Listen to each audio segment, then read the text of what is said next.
Канат, можно ли вас попросить что-нибудь в нашей студии изобразить, если это возможно? Можно вот у нас барашка? много красок, много принадлежностей для художников. Мы много разговариваем, может быть, попытаться что-нибудь, каким-нибудь художественным искусством заняться. Выбирайте. Вот тут есть фартук, если нужен. Даже спрей есть? Много спреев, много кистей разных. А побольше пространства есть у вас?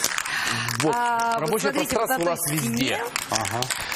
А мольберт? А можно вот обещанный? здесь, вот, например, посмотрите, вот здесь. Мольберт у нас есть. Андрей, если можно тебя попросить. Если убрать там на нем уже творение как не нарисовано на наших тиранических друзей, я думаю, что мы найдем ему место.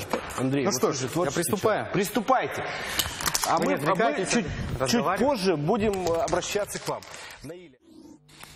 Вот я уже наблюдаю за процессом, который творится под управлением руки Каната. Пока, честно говоря, не прослеживаю, что сие Канат. В двух словах. Птичка. Это две влюбленные птицы, которые занимаются любовью на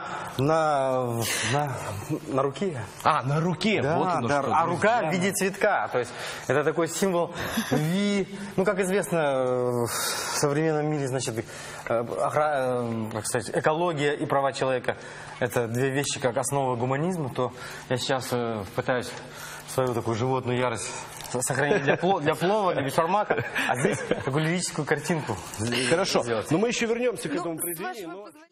этот человек мог оставаться здесь до утра. Да. Канат Ибрагимов.